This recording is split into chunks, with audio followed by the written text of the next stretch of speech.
Et alors mon travail consiste à observer les astres. Parce que vous savez, parmi les astronomes, vous avez des gens qui font des théories, qui essaient de comprendre, mais ils le font à partir d'observations. Et alors je fais partie des observateurs. D'abord j'ai recensé des astres qui étaient difficiles à trouver pour leurs propriétés, voilà.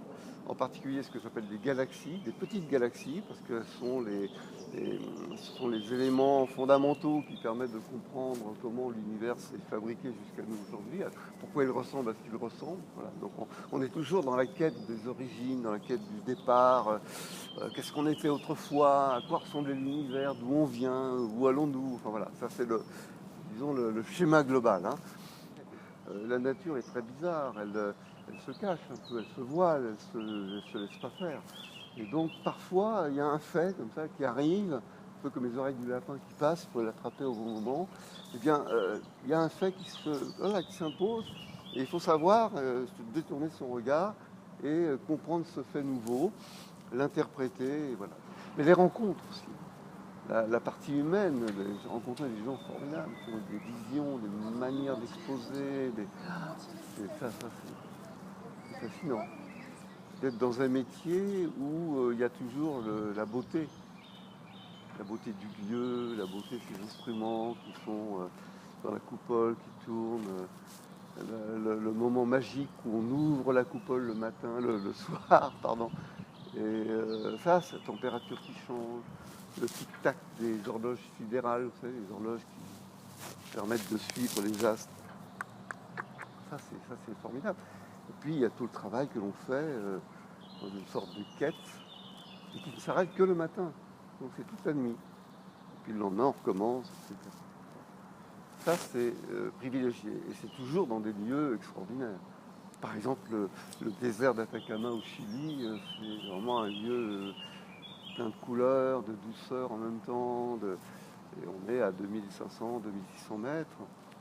Ce sont vraiment des lieux passionnants, chargés d'histoire, même s'il n'y a pas d'habitation. Il n'y a rien, mais il y a de l'histoire d'un pays, l'histoire. Alors il y a un autre volet aussi de ce travail, c'est le partage, que je trouve aussi important, parce que c'est évident qu'accumuler des connaissances sans les partager, c'est vanité, ça ne sert à rien. Donc il y a un moment où on se pose cette question-là. Quelle est la valeur de ce que je fais? Je fais une vingtaine d'articles, 200 articles, qui seront lus à chaque fois par 10-20 spécialistes. Ça ne suffit pas. On a envie de savoir si vraiment ce que l'on fait a un sens, à quoi ça contribue, même si c'est très très modeste.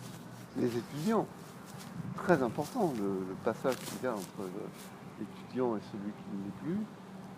Voilà, souvent ils m'apprennent des choses, même la plupart du temps, parce que maintenant, à l'âge que j'ai, il y a des choses que je fais beaucoup moins bien qu'à 50 ans. Ce qui est important, c'est pas seulement de réussir, c'est pas seulement de trouver une solution, c'est justement d'éprouver. D'éprouver et donc se dire à chaque fois, peut-être que là, les résultats qui ont l'air positifs, peut-être me trompent complètement, m'embrouillent complètement. Donc douter même du signal positif que la nature vous envoie. On n'est jamais sûr qu'on a trouvé une solution. Et donc il faut toujours croiser, revenir en arrière, échanger avec les autres et essayer. Comme disait Beckett, rater, mieux rater encore, etc. L'échec, c'est vraiment quelque chose.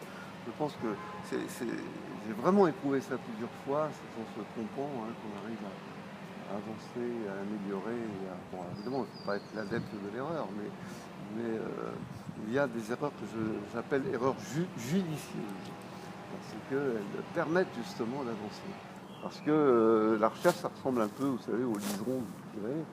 Vous croyez tirer quelque chose, puis après ça vient, et puis vous ne savez pas si ça va être terminé. Et nous, c'est pareil, on marche, l'horizon est très loin, on se dit, je vais aller à l'horizon. Puis au fur et à mesure qu'on avance, on sait bien que l'horizon recule. Bon, il recule, mais alors le paysage que l'on voit en chemin faisant, c'est magique.